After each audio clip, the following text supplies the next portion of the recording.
Conselho Nacional de Justiça assina acordo de cooperação com os Ministérios dos Direitos Humanos, Segurança Pública e o Conselho Nacional do Ministério Público. Os documentos tratam do sistema penitenciário e de direitos humanos. Sem condições de custear o tratamento, estimado em R$20 mil por mês, a mulher entrou na justiça para ter acesso ao remédio. A maioria das mortes são praticadas por companheiros, ex-companheiros, namorados, ex-namorados. Isso não significa que os outros parentes da família também não pratiquem atos de violência, que pessoas que moram na mesma casa também não pratiquem atos de violência. A possibilidade de usar o Fundo de Garantia por Tempo de Serviço em Consignados foi autorizada pela Medida Provisória 719 de 2016, que em seguida foi convertida em lei.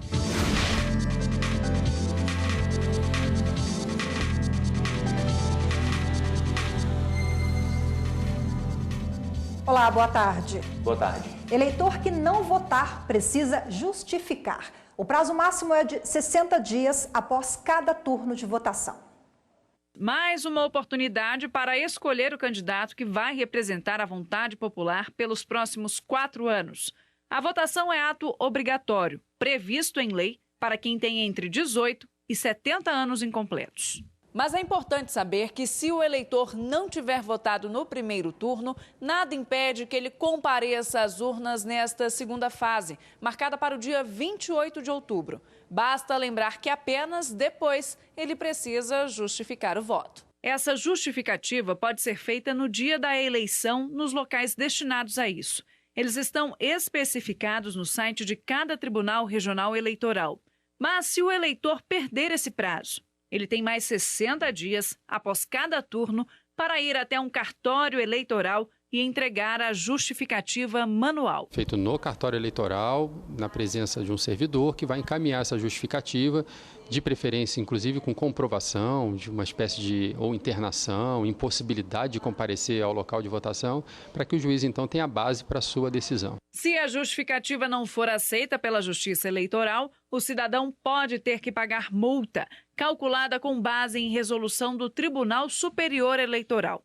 Quem faltar à votação em 3 turnos consecutivos e não fizer a justificativa tem o título cancelado. Ele tem consequências legais também, entre elas não poder emitir o passaporte, não poder tomar posse em cargo público, não poder se matricular em universidade pública, que acaba podendo atrapalhar a vida do eleitor e do cidadão.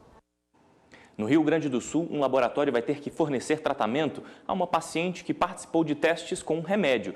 A decisão é do Superior Tribunal de Justiça. A segunda turma do STJ manteve entendimento da Justiça Gaúcha, que condenou laboratórios Genzyme do Brasil e, solidariamente, o estado do Rio Grande do Sul a fornecer medicamento indicado para o tratamento de mucopolissacaridose, doença rara e progressiva que resulta em danos e atrofia em todos os órgãos do corpo. De acordo com o processo, a paciente foi voluntária no estudo clínico experimental do medicamento Aldurazyme. O tratamento foi realizado por 2 anos pelo Hospital das Clínicas. Com o fim dos testes, a medicação foi registrada na Anvisa. Sem condições de custear o tratamento, estimado em R$20 mil por mês, a mulher entrou na justiça para ter acesso ao remédio, que representa a única possibilidade dela continuar viva e com qualidade de vida. O laboratório e o estado do Rio Grande do Sul recorreram ao STJ. Quando o caso chegou ao tribunal, o relator dos recursos, ministro Og Fernandes, considerou que a ação contra o Estado e o laboratório tem o mesmo objetivo, o fornecimento da medicação. O ministro ressaltou ainda que foi constatado o vínculo jurídico entre o laboratório e a paciente. Por conta disso, o laboratório foi condenado a fornecer o remédio à paciente, assim como o estado do Rio Grande do Sul. Para a vice-presidente da Comissão de Bioética do Instituto Brasileiro de Direito de Família, devido às medicações de doenças raras serem muito caras, existem resoluções que garantem o tratamento para pacientes que participam dos estudos. Essas resoluções da CONEP, que juntamente com o Ministério da Saúde e o Conselho Nacional de Saúde, editam essas resoluções para regulamentar O Ministério da Saúde dá um respaldo a essas práticas. Sempre que um participante de pesquisa se vir numa situação dessas, o judiciário certamente será favorável a ele. A extinção do contrato de trabalho por acordo é uma nova modalidade de desligamento do funcionário, que passou a valer com a aprovação da reforma trabalhista. Mas especialistas defendem que o empregado deve avaliar com atenção se esta é mesmo a melhor forma de encerrar o vínculo. Há 10 anos, Shirley trabalhava como vendedora quando precisou deixar o emprego para cuidar do filho. Para não perder os direitos dos 3 anos de serviços prestados, ela fez um acordo com a empresa. Meus chefes eram entendiam bem a minha dificuldade de estar continuando na empresa. Eu tive que sair de uma licença. Aí, quando eu retornei, foi mais difícil para eu conciliar, eu tive que ficar cuidando do meu filho. E nessa dificuldade de entender, fizeram um acordo que foi até amigável. Naquela época, a prática era ilegal. A consolidação das leis do trabalho só previa 2 tipos de desligamento: com ou sem justa causa. Mas, desde novembro do ano passado, com a reforma trabalhista, a extinção do contrato de trabalho pode ser feita por meio de acordo entre as partes. Isso quer dizer que tanto o trabalhador quanto o patrão podem, em comum acordo, encerrar o contrato. Havendo esse acordo, o empregado abre mão da metade do valor do aviso prévio, recebe 80% do FGTS, não recebe a multa na totalidade da rescisão contratual sobre o saldo do FGTS, que antes era de 40%, passa a ser de 20%. O nome já diz demissão por acordo. Por isso, nem o patrão e nem o trabalhador são obrigados a aceitar. Mas, se eles concordarem, o trabalhador não terá direito ao seguro-desemprego, porque o governo entende que a saída do trabalhador foi planejada por ele. Segundo o Ministério do Trabalho, mais de 100 mil pessoas formalizaram demissões por acordo desde novembro do ano passado. A modalidade pode ser vantajosa para o empregado que quer deixar a empresa. Mas, segundo este advogado, a extinção consensual do contrato pode também ser usada por empresas para reduzir custo de demissões. Antes, com a dispensa sem justa causa, o empregado recebia 40% do FGTS, recebia o aviso prévio na integralidade, recebia o seguro-desemprego, recebia o total do saldo do FGTS. Hoje, fazendo um acordo, o empregado abre mão disso tudo. E em favor de quê? Em favor de nada, porque a dispensa dele continua sendo uma dispensa sem justa causa. E que as empresas hoje usam essa modalidade para chamar os empregados ou não, ou impor os empregados como aquela dispensa como forma de acordo. E depois do intervalo, uma realidade que assusta. Denuncie, não tenha pena, não tenha pena ele te bate hoje, amanhã ele está lá com a cabeça baixinha, não tenha pena dele, denuncie.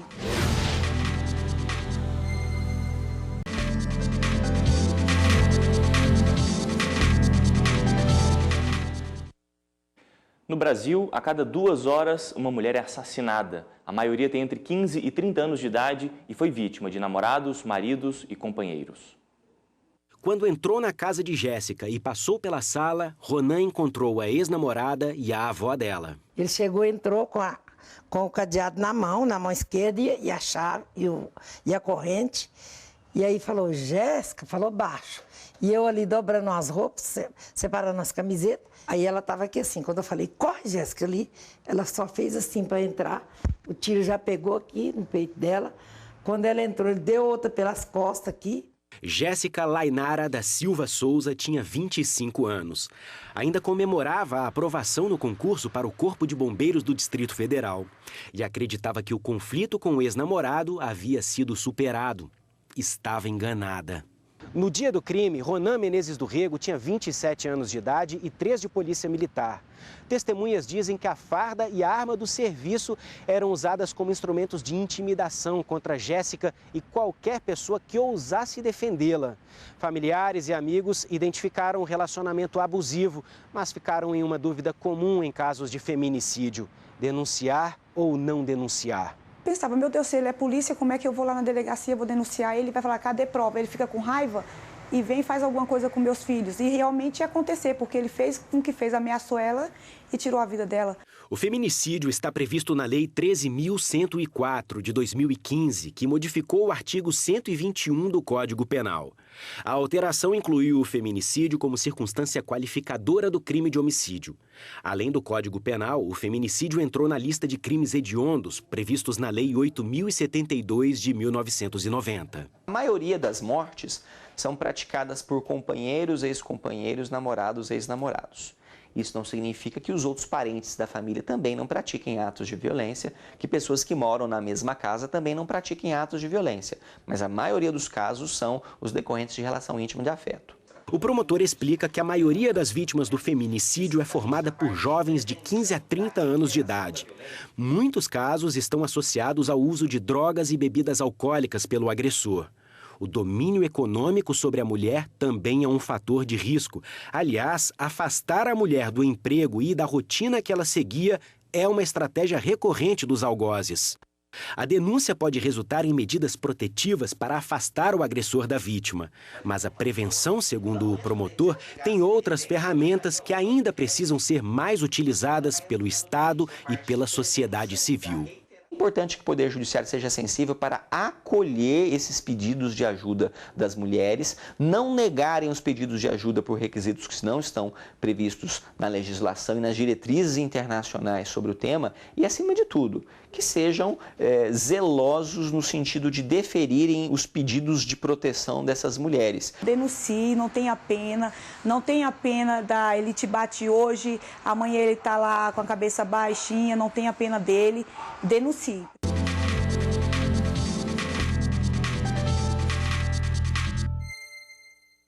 E hoje aqui na bancada do Jornal da Justiça, a advogada Lúcia Bessa, que vai conversar com a gente sobre a lei do feminicídio. Boa tarde, obrigada pela participação. Eu que agradeço estar aqui com vocês. Muito obrigada. Agora, como se caracteriza, né, o feminicídio? O feminicídio, criado em março de 2015, ele se caracteriza pelo crime, o assassinato violento de mulheres pela simples condição de ser mulher. Mas o que seria isso? Como a gente pode diferenciar um homicídio de mulher e um feminicídio? O homicídio, vou dar aqui um exemplo. Um bandido na rua tenta assaltar alguém, assalta uma mulher e ali mata essa mulher no momento daquele assalto, no momento daquele ato ilícito. Né? Esse ato é qualificado no Código Penal como um homicídio.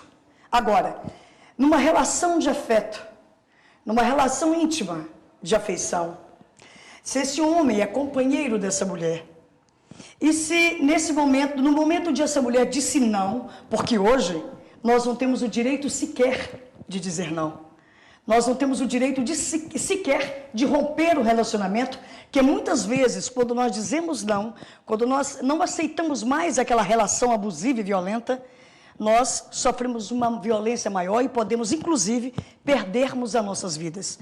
Então, o feminicídio é uma caracterização explícita de misoginia, é o ódio da mulher, é o ódio à condição feminina, é uma repulsa à mulher ou a tudo aquilo que se relaciona ao feminino. A legislação está mais clara para diferenciar, então? Sim, sem dúvida nenhuma. Com os anos...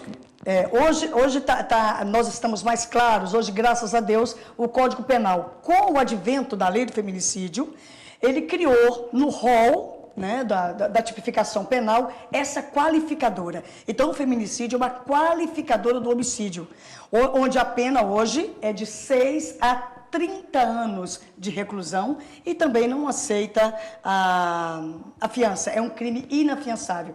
É considerado crime hediondo. Agora, há ainda uma subnotificação dos casos? Infelizmente, é uma subnotificação dos casos de violência. Muitas vezes, por diversos motivos, as mulheres elas se sujeitam a essas situações de violência e não denunciam essa violência, e essa violência sempre num crescendo, podendo muitas vezes acontecer ao ápice da violência, que é o feminicídio, por vários motivos. Por medo desse agressor, por uma dependência econômica desse agressor, uma dependência emocional desse agressor, ou então acreditar que tudo pode mudar. E como entender um dado que a gente deu aí na reportagem agora há pouco, que a maioria das vítimas tem entre 15 e 30 anos? Como explicar Por que essa faixa etária? Olha, um grande sociólogo de nome Júlio Jacobo fez um grande estudo sobre o quadro, sobre a violência no país. E a violência no país, segundo esse estudo, esse sociólogo, ela tem sexo, ela tem faixa etária e ela tem cor. A cor é negra. O sexo é o feminino. E a faixa etária é jovem. Esse é o quadro, é o diagnóstico da violência nesse país. Como se explicar isso, né? Em relação à faixa etária, essa faixa etária tão jovem, normalmente é quando nós estamos romantizando as relações, onde nós acreditamos que tudo é possível, onde nós acreditamos que nós podemos mudar o nosso parceiro, né? E em face desse amor que nós sentimos por ele, a gente acredita que aquele ato é um ato que vai ser minorado. Doutora, obrigado pela entrevista aqui no Jornal da Justiça. Obrigada, nós agradecemos, estamos sempre à disposição. Os pais de um bebê que faleceu dias depois do parto vão receber indenização de R$50 mil. O STJ manteve decisão do Tribunal do Rio Grande do Sul. Consultas, exames, no período da gravidez, essa acaba sendo a rotina da mulher. Todo cuidado é pouco durante a gestação e até mesmo durante e depois do parto. Esta obstetra explica que é bem raro, mas existe um problema chamado de síndrome de aspiração meconial. Essa síndrome pode ocorrer durante o parto e, se a mãe não for bem monitorada, pode levar o bebê à morte. A síndrome de aspiração meconial é quando o bebê nasce com desconforto devido à presença de líquido meconial no trabalho de parto. Então, ele precisa ser entubado para poder aspirar esse conteúdo de mecônio da traqueia. E daí tem essa porcentagem, sim, que pode levar a óbito. Por quê? Porque pode causar pneumonia, hipertensão pulmonar.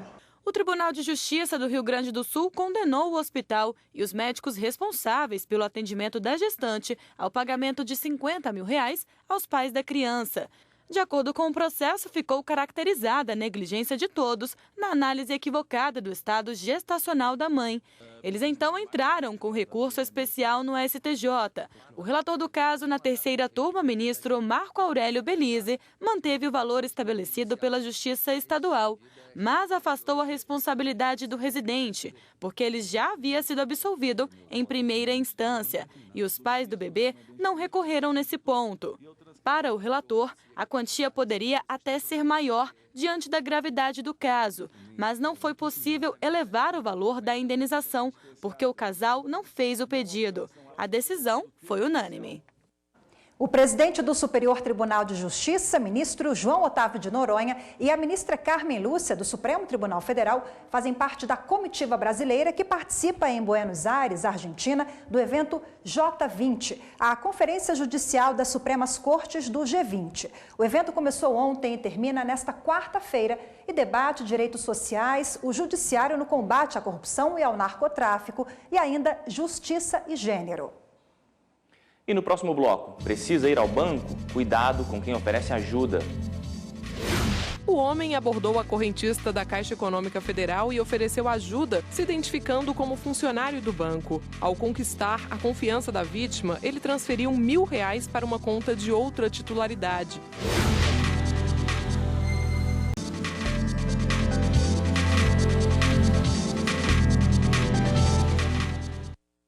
Trabalhadores com carteira assinada têm uma nova opção de crédito. Agora, empréstimos consignados podem ser feitos com o uso do FGTS como garantia.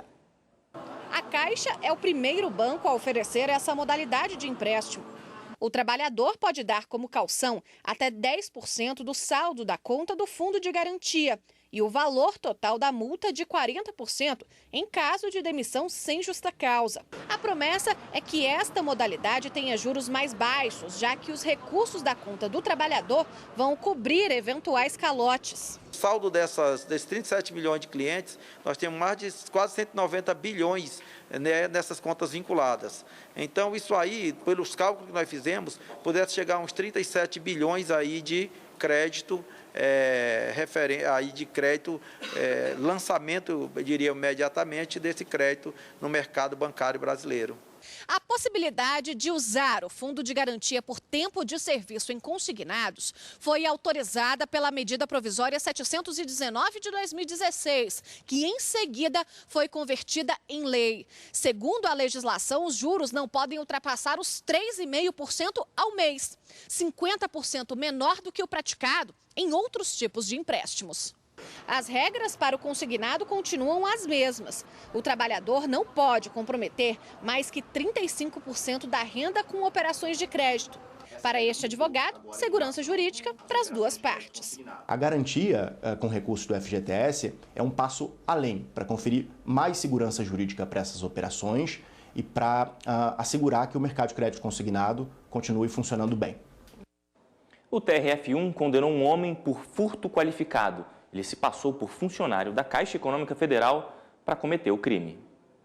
O homem abordou a correntista da Caixa Econômica Federal e ofereceu ajuda, se identificando como funcionário do banco. Ao conquistar a confiança da vítima, ele transferiu R$1.000 para uma conta de outra titularidade. Já em primeira instância, foi condenado por furto qualificado por abuso de confiança, mas recorreu ao TRF1. Ele pediu para ser absolvido, defendendo a aplicação dos princípios de intervenção mínima do Estado, insignificância e exclusiva proteção dos bens jurídicos. Solicitou ainda a substituição da prisão por pena restritiva de direito. Mas, ao analisar o caso, a terceira turma do tribunal manteve a condenação do réu a 3 anos de cadeia.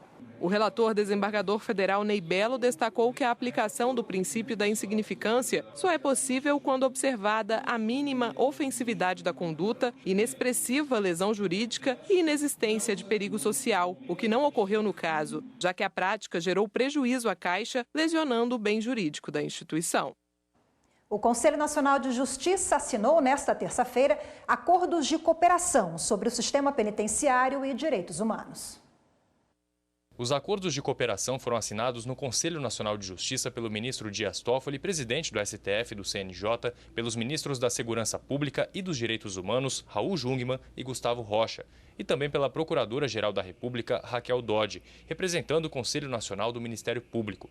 O primeiro documento vai possibilitar o cadastro biométrico de todos os presos brasileiros, garantindo direitos civis à população carcerária e o controle de detentos pelo Estado. Para além da biometria dos presos, o que permitirá ter a univocidade da pessoa presa, nós também trabalharemos na documentação dos presos. Parece incrível, mas tem muitos presos que sequer têm certidão de nascimento. O sistema penitenciário também foi abordado em outro acordo de cooperação. A meta é levar melhorias à justiça criminal e à execução penal, que abrange a monitoração eletrônica e outras formas alternativas. O objetivo também é integrar os órgãos e melhorar a gestão da informação. Já na área de direitos humanos, foi assinado o termo de cooperação para que sejam implementadas normas sobre combate à tortura, adoção e violência contra a criança, além de outros direitos. Para a execução dos 3 acordos de cooperação, serão gastos inicialmente R$90 milhões. O Estado tem que atuar exatamente de uma maneira coordenada, não só entre os seus vários órgãos, mas entre os seus vários poderes e as suas várias instituições. E aqui é um belo exemplo disto, do sucesso de um trabalho coordenado. Os 30 anos da Constituição Federal são tema de seminário promovido pelo Tribunal Superior do Trabalho. Juristas, advogados e professores brasileiros e estrangeiros participam do encontro.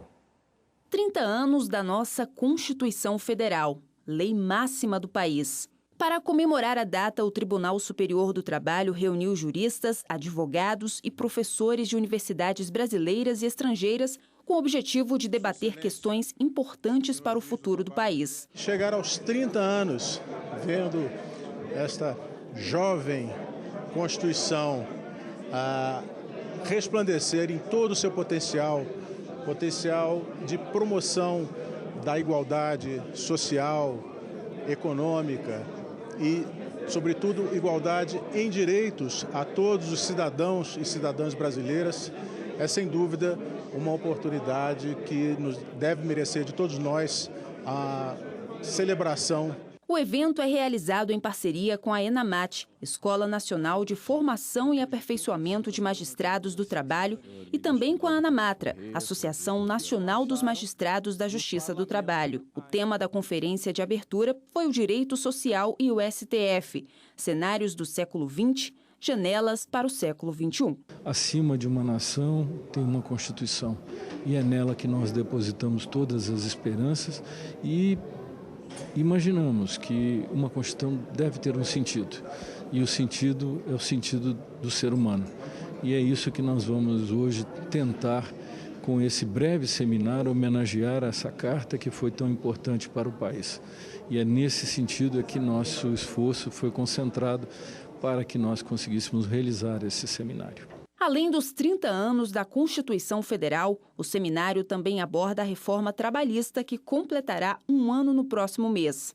O evento continua até o fim da tarde de hoje, com apresentação de painéis e debates. Quer participar do Jornal da Justiça? Mande sugestões, assuntos para reportagens, vídeos com dúvidas sobre direito do consumidor. O nosso WhatsApp, anote aí, é o 61 992606116. E o nosso e-mail, jornaldajustiça@stf.jus.br. Hoje a gente fica por aqui. Uma boa tarde para você e até amanhã. Boa tarde.